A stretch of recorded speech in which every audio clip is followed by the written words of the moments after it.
So let's review. What is an equation? Do you remember what an equation is? Yeah, Kelly? It's a mathematical thingy that has an equal sign and there's numbers on each side. Yes. I like your terminology. It's a statement where we have two expressions that are equal on each side of the equal sign. Does anyone remember what a variable is? Bailey? It's like the x in the equation. Yes, but it doesn't have to be an x. It's any symbol to represent an unknown number. So we have this problem that we're going to solve. Sarah rented a bike for her day at the beach. It costs $5 for the bike and $4 for each hour. If it cost Sarah $33 total, for how long did she rent the bike? So how can we write this as an equation? What do we know?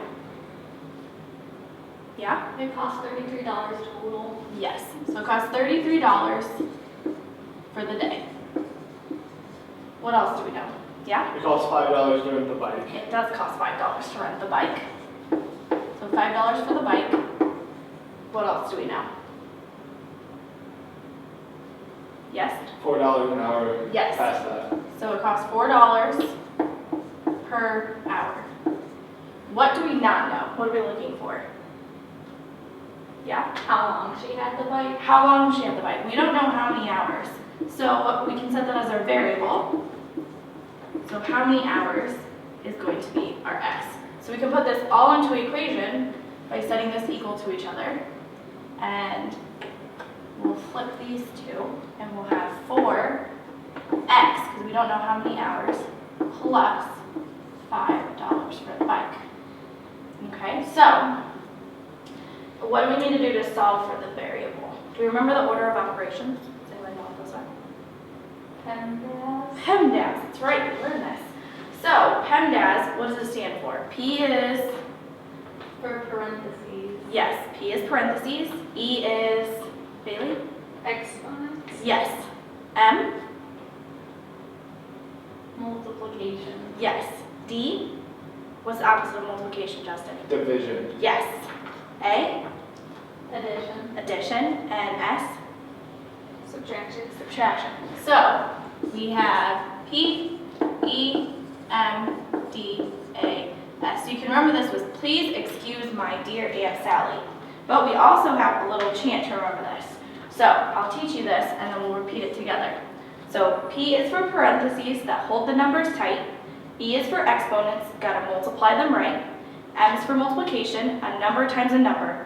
D is for division, it won't make you slumber. A is for addition, now we're almost done. S is for subtraction, man, wasn't that fun. So I'm gonna have you guys repeat after me, okay? P is for parentheses that hold the numbers tight.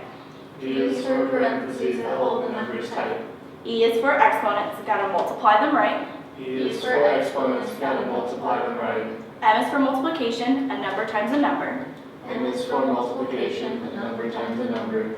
D is for division, it won't make you slumber. D is for division, it won't make you slumber. A is for addition, now we're almost done. A is for addition, now we're almost done. And S is for subtraction, man, wasn't that fun. S is for subtraction. Man, wasn't that fun? Yes.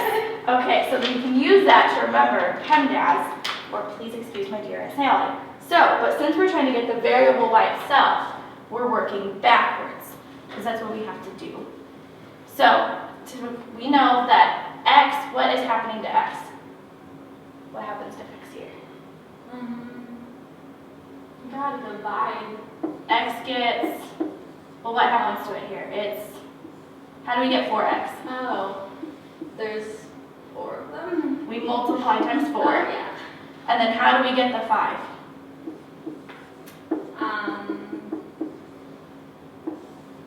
You add.